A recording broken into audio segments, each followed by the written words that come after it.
political participation is a fundamental prerequisite for gender equality and genuine democracy. It facilitates women's direct engagement in public decision-making and is a means of ensuring better accountability to women. Introducing our second panel with another fire topic, women's political participation and economic empowerment. Moderating this panel is Samson Oketch Orao, who is an experienced development professional with over 14 years extensive experience working with women, youth and adolescents, covering women's rights, livelihood, education, HIV and AIDS, sexual reproductive health. He has held various positions in the development sector, with the most recent being with the most recent being a senior program officer at FIDA Kenya, managing a large portfolio of grants in the space of advocacy and women's rights. Ladies and gentlemen, Samson Oketch. Good morning, everybody. Good morning from Nairobi. Good afternoon, good evening for our viewers from the rest of the world. And welcome. My name is Samson Orao. I am currently the head of programs at ActionAid International, and I'm happy to be present here today on this issue of women's political participation and how that interlinks with women's economic empowerment. So welcome very much to this discussion, and join us as we introduce our panel here today, and as we look at the nexus between women's political participation, women in decision-making spaces, women in the global world. As we bring this discussion here home, this country is moving to elections this year. We are holding our elections a few months from now, in August of 2022. We are looking at a country that has gone through a number of difficult processes, but has been very influential in how that affects the economy. And we are seeing different arms of the political divide coming in to give different kinds of promises around political participation and around the economy. What does this mean for women? What does this mean for young people? Where are we regarding the decision-making spaces, and how do we take advantage of our elections moving forward to ensure that post-2022, when we're speaking about budget-making processes at national level or at sub-national level, then we are ready for this discussion. So on to my panel. I'd like to introduce our panel. And our panel here today is composed of Nderitu, who is the Registrar of Political Parties.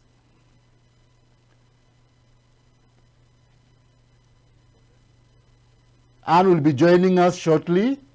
Next will be Gaita, the Executive Director of Mzalendo Trust. If you could just thank you, Samson, and glad to be here. Wave to us so that the audience can see you. Hi, thank you, Samson, and glad to be here. Hi, Carol, good to see you. Can you hear me? Hi, you can hear me? Yes, I confirm hearing you, and I can see you as well. Thank you very much. Great, thank you. And then next is Professor Grace Wamue of Kenyatta University. We have Karibu Sana, and you can introduce yourself, wave to us and say something. Oh, hi, how are you? Thank you so much for giving me space in this panel. As you have heard, my name is Professor Ngare or Grace. I am a research associate at Kenyatta University Women's Economic Empowerment Hub, and I'm also a gender scholar within the same university, and also a member of the National Advocacy Coalition for Women's Economic Empowerment. Thank you so much. Thank you very much, Prof. And nice to have both of you. Nice to see you, Carol. And welcome to this discussion. I know Nderitu, the Registrar of Political Parties, will be joining us as we move along. Carol, perhaps if I can begin with you. What is the interplay between economy, politics, and inclusion? How are these things linked? Okay. Thank you. Thanks again. And thank you to my co-panelists, Grace, and all those that are listening to us from wherever they may be.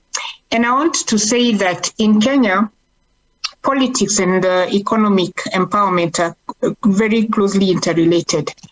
As we have seen from some of the work that we have done in the past, Kenya's women political participation in the country remains very low. If you look at the 2017 statistics, only about 9% of the women were elected into key offices, whether at the county or national levels.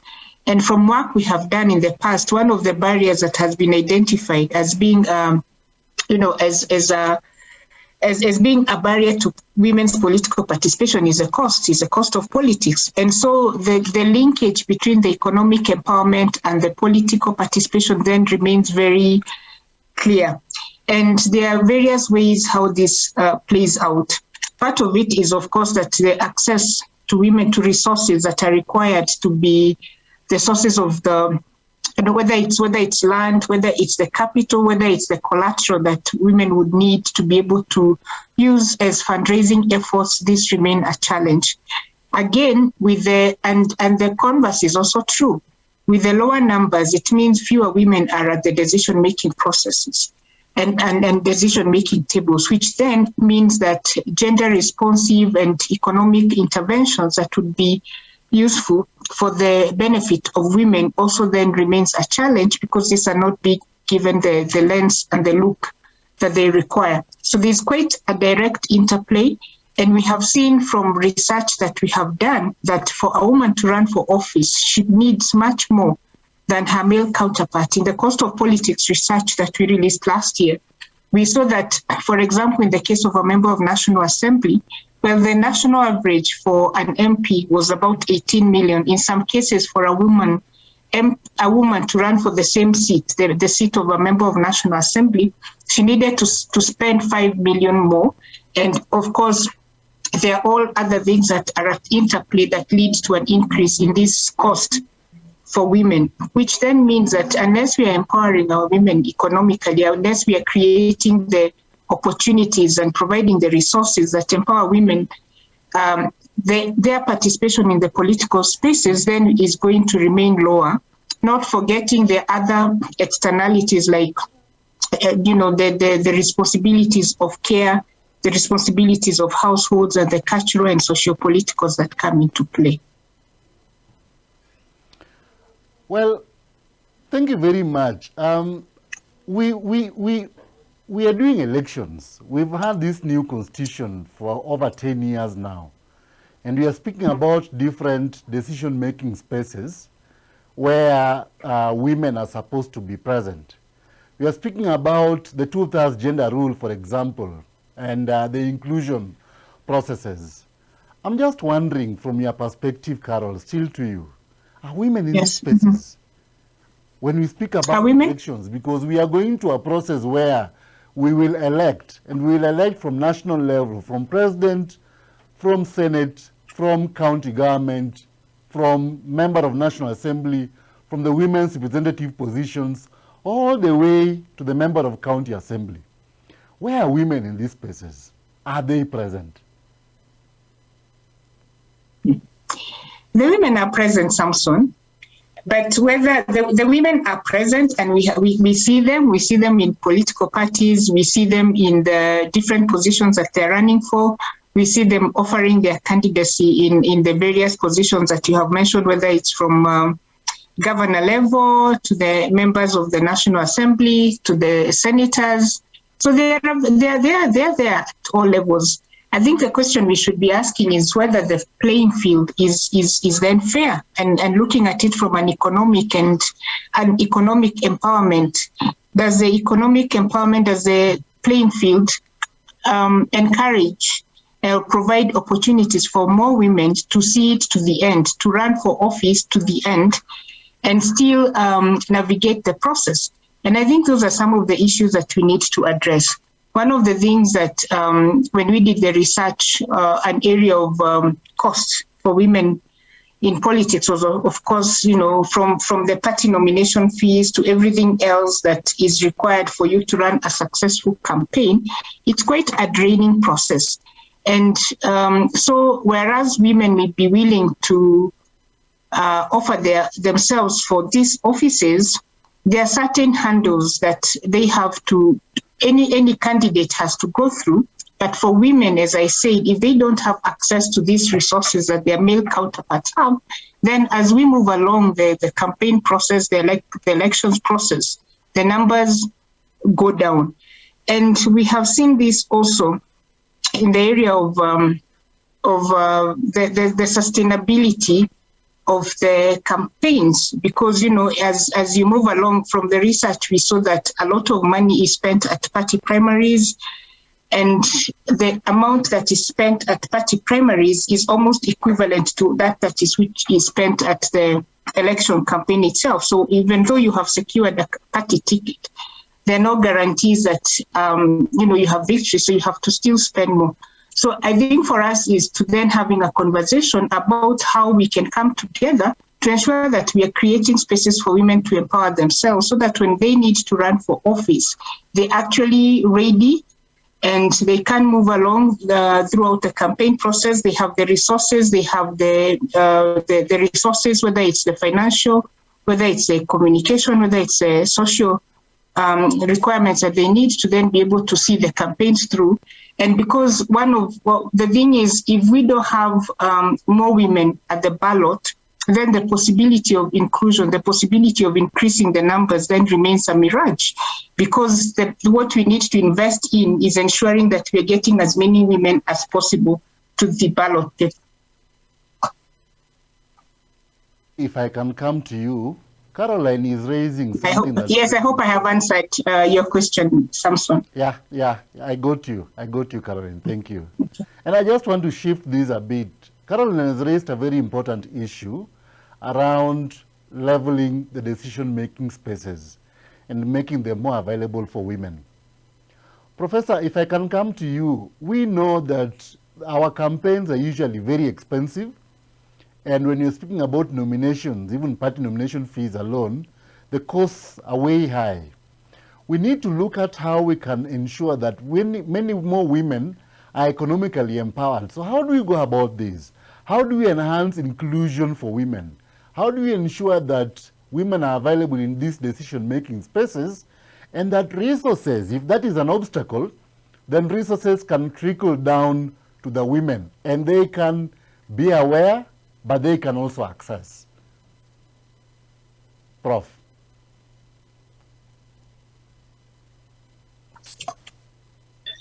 Okay, thank you so much, Samson. And I want to pick from where Caroline has stopped. You are indeed talking about resources and making sure that women access resources for campaigns. Indeed, campaigns are very, very expensive. And that one I can talk from very personal experience, because I'm an active politician through proxy, for that matter. The main problem is, first of all, you see in Kenya, campaigns are not regularized, or the finances for campaigns are not regularized. So it is a matter of who has more strength muscles when it comes to empowerment, who has resources. We go back to the family structures, where most of the money for campaigns is generated from. First of all, we need to ask ourselves, where are women in family wealth, in family resources? Because this is the starting point. You find that majority of the women do not even have control over family resources, even if they are very pertinent in generations. Whereas men, for example, if they want to join politics, they have like a free will due to patriarchal powers within the family to even dispose property that generate income to sustain campaigns. Women do not have such powers. They don't have access. And if they have access, they may not have the authority to do so. And this is not just married women, it's women in all categories. You find that to generate wealth, and particularly when it comes to, like I've said, family wealth, disposal of property, accumulation of property, and all this, they may have to go through proxy, sometimes through their husbands, through their sons, through their fathers, or even any other male acquaintance. So that is one drawback, our cultural terrain on where we are starting from. The next major problem about women and generating money for campaign is the social networks that women do have. You find that whereas men can call their friends, and there are so many dynamics on this, because male friendship, I want to be a bit now gender specific. Male friendship is about operates at another level. Men will be able to support each other with good money, and this I've also noticed during these political campaigns. A man will bring another even 5 million, 2 million, 1 million, because they have operations and they have chamas, if I may say, or they have networks. Let me use the word networks. They have networks that are able to generate and accumulate a lot of wealth. Women, on the other hand, also have networks, and a lot of them. But women's networks, unfortunately, due to lack of access to power, resources, and all that, also operate at very low levels.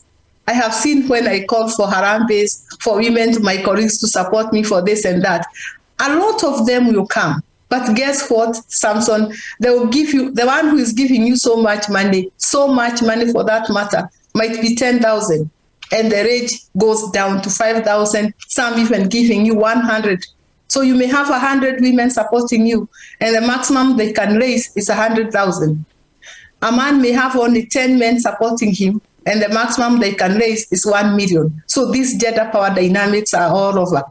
When it comes to even party participation, there is a lot of, money demanded by these political parties for you to get to access the tickets. Some of those tickets are not even given through genuine balloting and all this. It is how much economic support that you give to a party. And this is now where the power begins. So unfortunately, as long as the economic power of men and women is not leveled, or it's not equal, men and women are not operating at the same level, we cannot speak of the same competition. We are not operating on the same wavelength financially. And therefore, women are likely to continue being behind men within political participation, which is actually a very big key problem. So my take is, we have first of all, before we think of inclusion, political inclusion of women, we have first of all to think, do women have the money? Do they have the resources? Resources including even vehicles, which are also needed for campaigns. Do women have access to this? Sometimes you find even within the family vehicles that are within a household, women may not have access to them. And all these are resources that are needed within to sustain a campaign. So we have to think critically, think seriously. How do we empower women to participate politically on level ground with men when we have actually denied women for a very long access, control over financial resources, both in the family, in the community, etc. Thank you. How do we level the spaces? I'm listening to both of you and I'm seeing the challenges. We are speaking about resources. We are speaking about access to campaign resources. We are speaking about prohibitive costs. We are speaking about the gendered power dynamics between men and women and how we can fundraise. All these are obstacles that prevent women from rising to political party leadership and engaging in political decision-making spaces. So how do we levelize these spaces? How do we ensure that we can provide a stable and equitable platform that men and women can engage at the same level, but even more so, because women are still behind, how do we ensure then that we bring them up to the level where men are? I'll throw this to either of you. Who wants to go first? Okay. Let me just say something. I think for me, we have done a lot of talking about women's economic empowerment. And I think it's time now to stop the talk. The facts are there, we have said it. We have said there are so many handles for women's economic empowerment. And I believe now we have those who matter, those who care. It's a high time now we walk the talk. Supposing, for example, we give specific funds for women who want to fight for political positions. You have already said that the National Assembly positions is about, did you say, I think Caroline said 18 million, and 18 million is on the lower side actually. This might be in some areas. Of course, it ranges from one region to another, depending on the economic atmosphere of that particular geographical and economic region.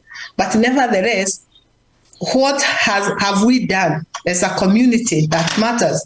When I say a community, I mean the NGOs, the government, there's anybody who matters. How much fund, for example, have we ever said, we want to support this number of women to run for MCAs, for example, the lowest? How much money? Supposing we all say we want 5 women governors out of the 47.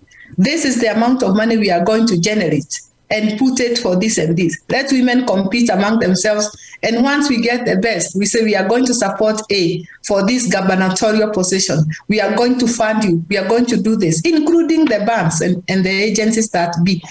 Unfortunately, women are left alone. And I've said they have very weak networks. How much training have we even undertaken? Because that is also another power. Resources aside, we also need women to have not just economic power, but also empowerment power. They need to be able to speak. They need to be able to undertake campaigns. So we have done, to me, very little, except a lot of talking and a lot of data. Fortunately, we have generated a lot of data to show that women are not represented, but I think we are not doing much about their empowerment, economic empowerment for that matter. Thank you. Thanks, Grace, and thank you, Samson. And taking it from there, we've kept talking about the need to have a critical mass of women running for office, critical mass of women holding leadership positions. But as she has mentioned, the challenge remains how are we equipping them with the necessary resources? Because it's not an issue of skills. If it's issues of training or generating data, we have done a lot of that. Of course, we still have challenges around the legal and the policy frameworks. For example, the absence of a campaign financing regulatory framework. We know the act is yet to be operationalized and the regulations were not passed. We also know, the absence of a 2/3 gender law. But even in the absence of the policy framework, as a community, as a society, what are we doing to encourage more participation of women? And I think this needs to be two-pronged. I've always argued that in a lot of cases, we've perhaps concentrated a lot on the supply side, that we sometimes focus a lot on the sort of candidates or the number of women who need to offer themselves to run.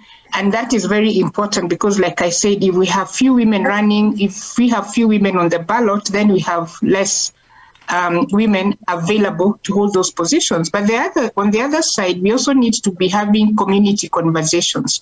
Is a voter ready to elect women? And are we ready to deal with the barriers, the socio-cultural, economic, and other patriarchal kind of barriers that still impact the participation of women? Because if we are able to navigate around those, then I think we can offer the women alternative modes of fundraising. If we have strong social networks, the women clubs, if you may, the chamas, even if they're not contributing as much money as Grace has mentioned, a big mass of those coming together and providing not just the financial resources, the time, the mobilization makes a lot of difference.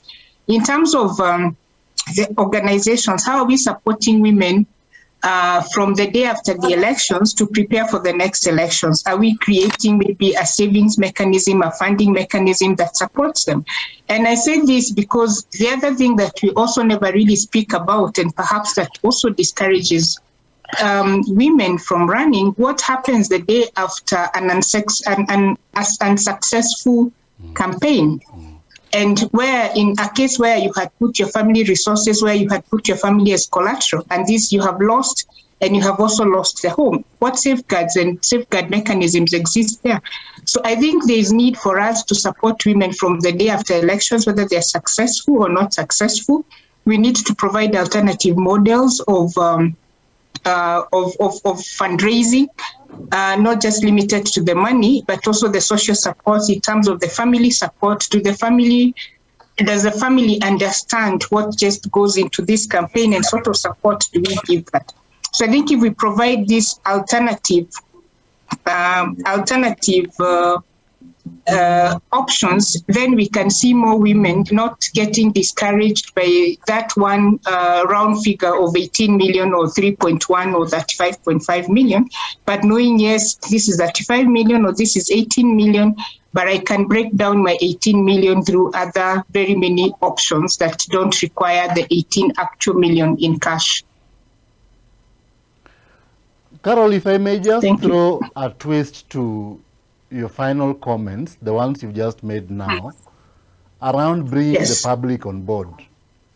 Because we've seen IEBC also speaking about voter apathy and the fact that we are carrying out a registration process that's ongoing, and the numbers that we were targeting, we've not been able to hit them.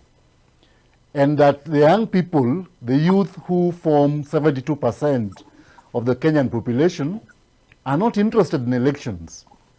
And you're looking at young women in this process. You're looking at the numbers that are there, that have come out from high school over the past few years, the ones who are in university over the past few years. So how do we make this also an agenda for young women? How do we bring them on board? How do we ensure that they are not only interested in running for office, but they're also interested in how political participation affects their lives, affects their economic ability, affects their ability to earn income? Thank you, Samson. So in 2020, we did a research. We called it the invisible minority, and this was looking at young women between the age of 18 to 24, and it was informed by some research that we had done in the past, where we realized that although we speak about youth participation, we speak about this youth participation as though it's a homogenic group, and forgetting sometimes the different, the intersectionality between the, whether it's the age, whether it's a geographical location, whether it's a demographic within that 18 to 35. And so we wanted to see what are the specific challenges that exist for young women who would wish to participate in politics. And I say specific because when we speak about the cost of politics, for example, for women, some of the women with more experience have probably navigated these processes and found a way of, being able to raise the required resources. And of course, with time, although you are talking about of cost of politics and women, those with experience have also been able to generate, higher resources that they can draw on should they wish to run. But when you're a young person, whether you have just finished campus and now you want to run for MCA, that sort of resource is not available to you. And yet you may have the need to serve. So I think it's to then, especially from our side as partners, as civil society, and also as development partners, to not look at these women as one homogeneous group and therefore to develop products that speak to their specific needs. On the issue of the voter apathy, I think the problem speaks more about what is being offered to the young people than what the young people are doing. Because for them to register, they need to have a feeling of what is in it for them. That's my view. And I think we have drawn this blank and generic conclusion that young people are not willing to register as voters. But the question we also need to ask ourselves, how have we kept the promises over the years that we have made to young people? What are the promises that we are making for them this time? And I like talking about the diminishing power of young people, that every election season, the young people become the most important constituent of any politician, of any political class. But this power is lost almost as soon as the people assume office. And later, 5 years later, we want to go back to them and remind them, oh yeah, we are still here. Can you now go back and do that thing that you do every 5 years of registering and voting us in? And then we forget you as soon as we get to office. So I think there is need to make sure that young people are it's not just talk, but we are making promises that we keep. We are providing them with solutions, whether it's on unemployment and all the socioeconomic challenges that they are facing.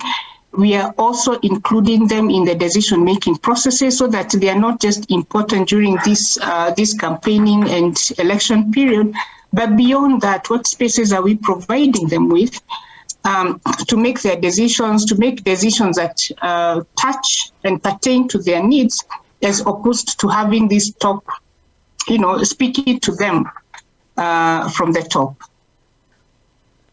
I hope I have answered you, Samson.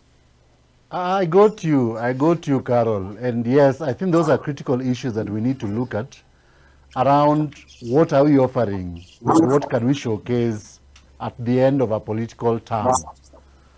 I'm looking at the cost of elections, and the cost of elections is very prohibitive. Party primaries are expensive. Getting a party ticket in some areas in this country, once you get the party ticket, you're as good as elected. But women are not able to access some of these spaces. And we are speaking about resources that need to go out in printing T-shirts, printing manifestos, printing banners, holding, road shows and so on. And women cannot afford some of these costs. And Prof, you spoke about people mortgaging the family resources and selling land and selling houses and and then when that happens and I lose, and I'm a woman, I lose a home as well. I lose my husband, I lose my children. So how do we work in this country to ensure that our elections are not as expensive, that I don't have to go break the bank for me to get elected to office? What can we do to make the elections more affordable and more open, even for those who are not financially endowed, those who may not have that deep financial muscle, they are still able. But even if that's the case, then how do we ensure that we provide an equitable platform where everybody can engage from a level playing ground? Prof, if I could run this by you. Thank you so much, Samson. I'm trying to see, first of all, why do we think we need to get elected? That's the first question. So that would be so dear and so expensive. And I am a teacher. When children are growing up and when we are teaching, there is no child who wants to be a politician when they are young. They want to be pilots, they want to be engineers, they want to be doctors. Those are their role models. And then suddenly, at one point, everybody wants to be a politician. That is why, first of all, the space becomes very, very lucrative. So the first question to change the terrain is, we may have to ask ourselves, why has the political career became, or how did it become the most expensive, the most luxurious, the most coveted position? Is because of what it entails. Political power in this country is like a ticket, I don't know, to God or to heaven. What comes around with it? And surprisingly, it's not even so much the money. If you look at the salaries for members of the National Assembly, incidentally, they are not even as high as some of the NGOs are giving money, or corporate or other corporates. But there is so much else that goes with it. And I think this is why we need to demystify political participation. We need to equalize a few things, that a member of a National Assembly, a member of the Senate, a member of the MCA, stop being demigods within the community. This is why you have to do everything, including, let me not use it, to get a ticket, to get into that position. So I think we may have to look for structures that change the narratives. And one of these could be how much, I think Carol has said, at the end of every election period, we need to ask our readers, what have you done for us? maybe we need to have measures, stopgap measures for accountability. And I think we don't need to wait for that 5-year cycle. That is where we come back and now, suddenly we are in the period of getting new jobs, political jobs and all that, including that even voter registration. That could be why there is so much apathy about it. Why now? Registration for voter registration should be a continuous process in the country, just like the taking of IDs. So that we demystify it. It's not so forever special. We should hold our leaders even accountable of the kind of money, the kind of power that they are having. I still do not see why it is so powerful to be a member of parliament. It is so powerful. You look even on the roads how they travel. Everybody has to move away for an MP to pass. I think this is what makes it very, very expensive, very, very lucrative. And I think for me, we have to start dismantling those structures. Maybe I don't have an answer of how, but I think this is where we start. Dismantling the powers, powers that can be. There are countries where you cannot even tell this is a politician. This is a member, even this is the president. There are some areas where presidents and politicians travel in public transport. But in our own country, it is also different. So now, when we look at it from that point of view, it now, the equal ground can no longer be there. I believe today, if I became a politician by tomorrow, and all of you, I confuse you because that's what they do, and you put me into a political position, Professor Ngare ceases to be Professor Ngare. No, I become somebody else where you all have to hero worship me. And all this. So, Samson, I think, I don't know whether I'm responding to what you're asking, but for me, I think we really need to dismantle this political assumption that even the money itself, you're asking how do we regulate? Sometimes you wonder, when you look at the monies used in the campaigns, how do these people repay it? Let's assume people even go through. And this now generates corruption. You have spent so much money, and therefore you have to recover your money. I told you it involves family property, community property at sometimes. And that is why it becomes a crisis when you lose it, because you don't have a place to generate that money. So you keep on looking for a place. It is a space to generate wealth. It is a space to repay yourself. It is not a space to work. And therefore, many of our politicians, because we have put so much pressure on them, we also demand them to work, yet they cannot work. 5 years is not even enough to recover some of the resources that someone uses for elections. So it's a big cycle, or it's a vicious cycle of hero worshipping, using money. No wonder majority gets corrupt, because they want to recover all that resources. Thank you. If I may ask you, before we move to Carol, I know you probably have a few comments on this. Prof, you're saying that, what I hear you saying is that we get the leaders we deserve as voters. We get the leaders that we deserve.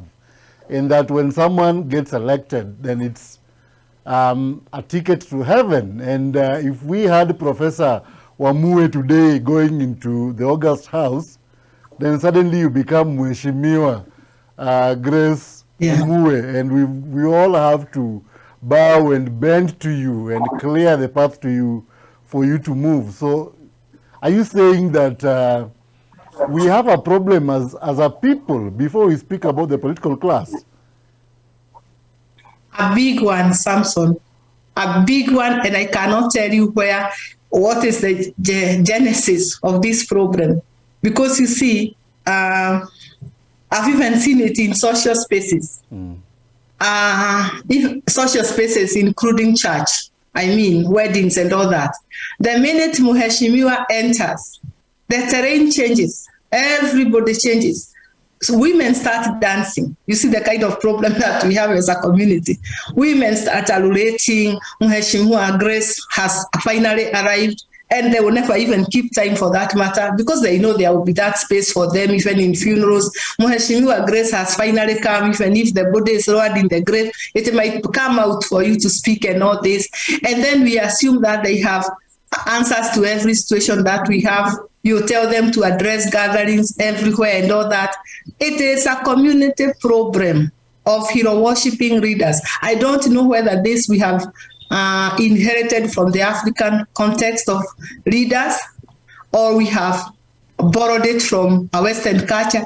I really don't know where we have got this from, but to me, I think it's literally very, very wrong to hero worship these people. Surely Samson, who has to be hero worshipped? I wouldn't also mind to be put there on top, even being physically lifted.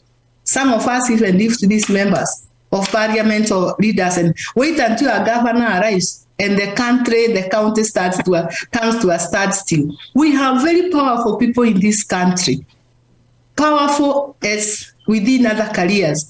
I think my final word is we have to take political participation as a career, and therefore we start also grooming our young people, just like we train engineers, they train doctors. We also may have to think, do we also train politicians? And by so doing then, the space, the gender space might be available, because it is a matter of who has brains, who has wits, and therefore we shall be handling it as any other career. We don't hero worship our doctors, yet they are even doing transplants, which very few people can perform.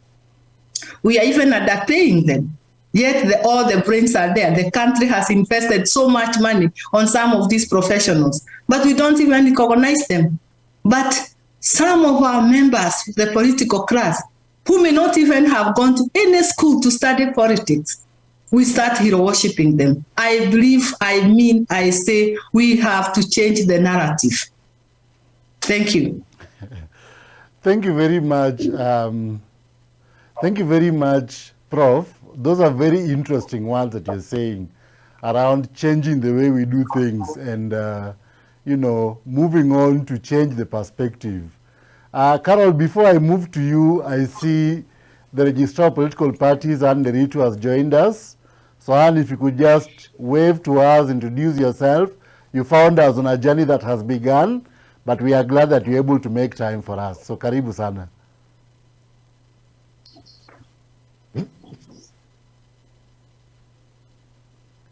If you can hear me, Anne. Thank you.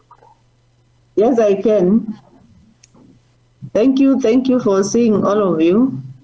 I'm joining shortly because I keep getting a lot of interaction, but it's nice to be here. We are glad to have you, and yeah, we know the business of the day and how sometimes things can get very engaging, so we are glad that you're able to make time. So karibu sana. Carol. Yes. Yeah.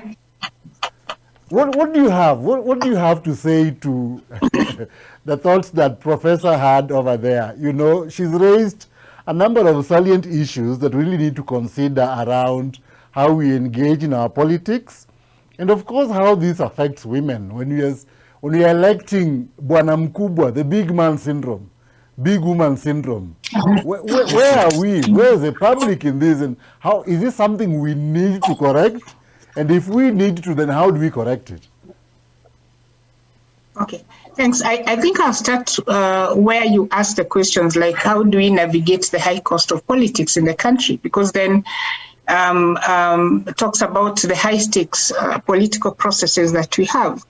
And I want to quote, we had a meeting yesterday and one of my colleagues used a quote that I would like to rephrase, and he mentioned something about that money is the engine of party politics, so very little happens without money. And I say this, and I'm happy to see you, Anne, because you know, you probably tell us how the very high number of political parties then translate to this. So if you think about the journey that has brought us here, when did our politics become very expensive? And we were trying to think of that process yesterday. And we said, if you think about it, during the first president's era, the party was not even a big thing, because it's either you were a civil servant that was elevated to the office. During the era of the second president, then it was a one party. And so your investment in the political processes really just needed to be sure that you could either be seen or recognized, even as the then president was trying to strengthen the political party. come the era of multipartyism, and suddenly we have these very many political parties. I think as of now, the registrar will correct me, we had at 83 or 84. So out of all these political parties, money is involved. If you want a ticket on any of those 84 political parties, you have to spend money. There are structures that have to be put in place. So you add that to also elective positions that have become with time very lucrative. I saw a former MP speaking yesterday, a tweet from a former MP yesterday, that talked about how in the 90s, the salary of an MP was about 33,000. And so then a lot of people went into public service to serve. But now politics is also a career and a very lucrative one at that. And therefore, that enhances the stakes. The third one, of course, is the winner takes it all mentality and our turn sort of mentality, which then increases the sort of resources that people, in this case, citizens and the politicians themselves, are willing to put to make sure that their people get into office. So how do you navigate that? I think number one is what Grace has mentioned. We need to ask ourselves what happened to servant leadership. You chose to serve in public service because it was a calling. I mean, even if not a vocation, but you were driven by the need to serve the country. The second thing around it is to have stringent controls and separation of boundaries that then reduces the amount of resources that are at stake for these positions.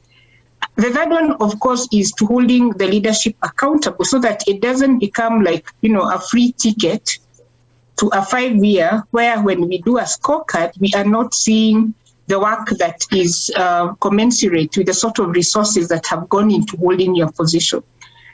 Back to the citizenry, Grace has talked about a citizenry that, worships or adores, these sort of leaders. And I have to say that it's also more than that when you also think about it from a leader.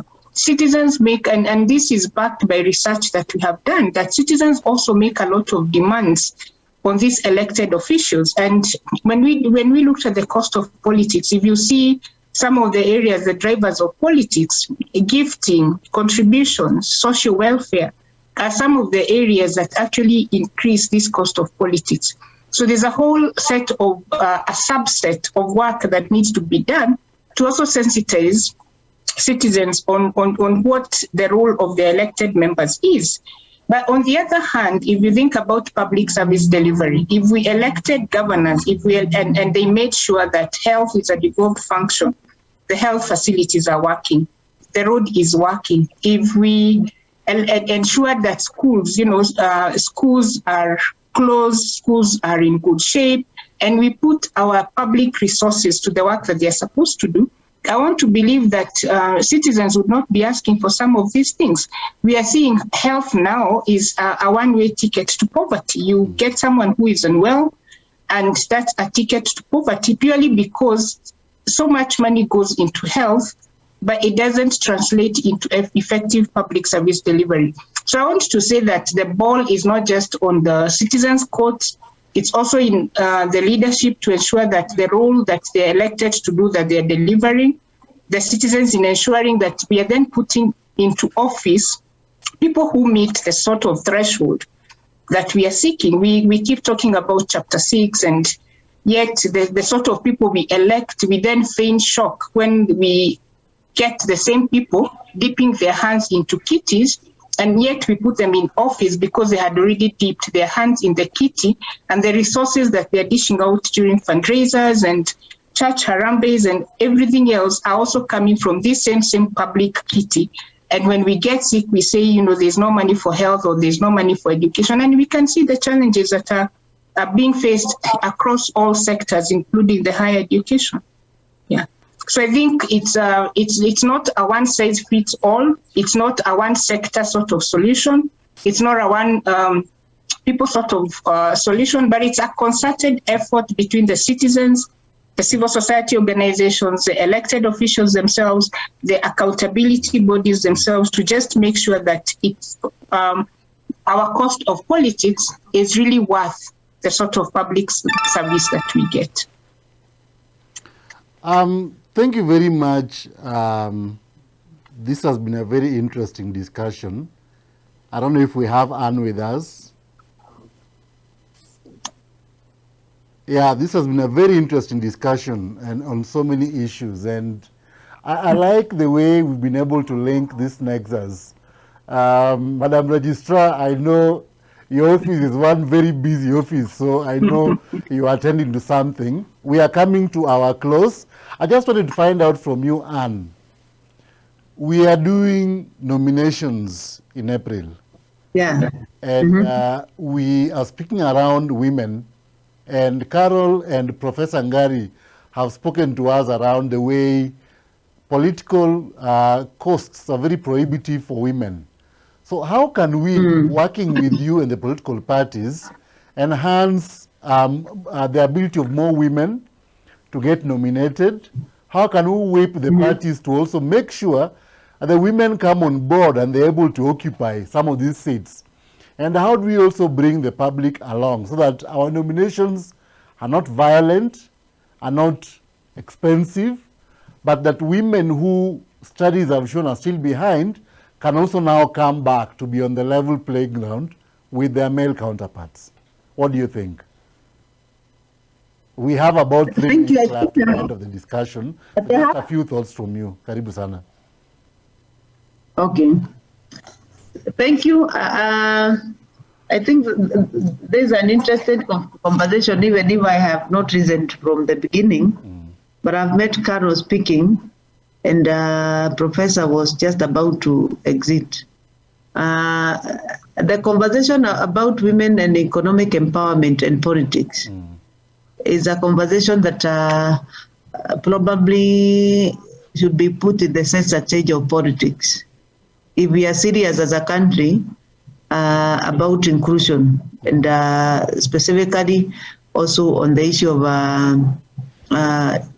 allowing equity and also creating a level playing field, so that I do not think there's any other thing that affects women more than a lack of funds in politics. And I heard Carlos say, the question of nomination fees itself, starting from the nomination fees and coming to how you package yourself and make yourself available out there to the electorate. Without money, it doesn't become very easy for you. And we know in this country that women own very little property compared to their male counterpart.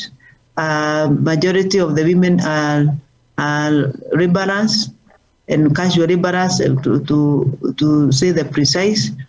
And then we also have the big debate on patriarchy and how a woman is feel when, especially when you want to say that you want to run for a seat. So that debate can continue for the longest. But as far as we are not able to empower women economically, put models that over time will empower women economically, even as we look at the question of behavior change, as far as the patriarchy is concerned, it becomes impossible then to say that we can have equal representation of women as envisaged by the Constitution. However, I think one of the important areas, especially as we go towards election this time, the question of nomination and how women then are able to position themselves with or without money. It's how then they are able to get support from the political party that is sponsoring them. And the political parties may not have the money, but mobilization of a political party is much easier than mobilizing people alone as an individual. It becomes a bit difficult when you are alone and you are the one mobilizing women and mobilizing men and mobilizing everybody. us alone, but with the cover of a political party and the publicity that comes with the political party, then it is possible for women then to be publicized along other candidates that will be members of that particular political party. Currently, only 2 political parties are being funded. So the question of funding, even in terms of materials, because the money that is given under Political Parties Act is not supposed to go to individuals, but probably in terms of helping, in terms of materials, probably only 2 political parties are getting funded. We have 85 registered political parties currently. One of the issues is that the reason why we think to us that political parties are important, even when they are many, is because they give options. Because you can assume if you have only 2 or 3 political parties, the options for women participating and trying several women so that whoever make it through whichever political party is easier, then becomes a problem. And because it's a constitutional right that we are a multi-party democracy, then the question of having many political parties, really, I think it's a positive. It's more positive than it's negative. Because from where I sit, I've had people complain that we have many political parties. But those political parties are serving for purposes of diversity and for purposes of allowing people to have options. For example, you may have 10 good women, and we have only 2 political parties, for example. Then it means that the 9 other good women cannot be tried out there and cannot be built. You move from a political party as a vehicle to build their own candidate, not only for now, but even for future. So belonging to a political party then become important for women, and participating in political party processes then become very important for women who really would want to run for any political seat. Because without that, it means then they'll be outside the circle if they are not really participating in the processes of political parties. One of the issues that is important to note is that women themselves must be willing to participate, because I do not think there's anybody who will actually want to really go looking for them, although we are encouraging political parties to look for them, those who, so that they meet that gender rule in their list. But apart from just a compliance issue, I think it is important for women themselves to consciously get engaged, and women organizations mobilize women to participate in the election, encourage them. As we continue to strengthen to strengthen the part within the party primaries and within the electoral process, the number of women who come on board are very significant. And I want to say that the Amended Act gives some a bit of hope. One of the issues that have been a big issue is how probably the party primaries are held. And for the Act now, it's clear that the party primaries can be held either through universal suffrage, which is direct primaries, or indirect. So indirect meaning that people can just be issued certificate directly by the party, and consensus is made around it. They can be interviewed. There are other methods that are less costly for parties. So with those and delegate system and all that, and consensus and looking at electoral college, all those methods are methods now provided in the Act. So looking at all that, it make it for some parties that may not afford, it make it less expensive, so that you can sit and agree which is the strongest woman you want to buy for a particular seat, and allow that woman then to go through the process and participate. So I think the question of then allowing, really making an awakening to women that they didn't need to come out there and join the various political parties. If we go to the website, you can see the 85 political parties that are registered, and then you can choose which one you would want to belong, and then a woman can choose which one he or she may want to belong, and then participate and seek the ticket through that party. Various parties have also given their nomination rules. As I come to the head coordinator, they have given their nomination rules. They have also given their nomination fees out there, and some of them are very little, by the way. There are some parties that are almost giving their tickets free, as you can see, or they have significantly reduced. This time round, we have seen a lot of division on their nomination fees on the part of parties. So women also need to come out there and throw themselves in the circle, and then the support systems are actually there in terms of making sure that the electoral code of conduct and the election political parties code of conduct is then enforced by the various government agencies. I think those are my initial thoughts. Yeah, thank you. Thank you very much, Anne, the Registrar of Political Parties, for those thoughts. So I think mine would be to appreciate this discussion. We've had a very rich conversation. So if I could just give Carol 10 seconds. We don't have time, so just 10 seconds, Carol, and then 10 seconds to you, Prof. I know that's not enough, but now minding also time, and then we can bring this discussion home. So Carol, we'll start with you. Thank you, Samson. Mine is to say that for us to speak about women political participation, we shouldn't be looking just at the end goal. We must think about the process.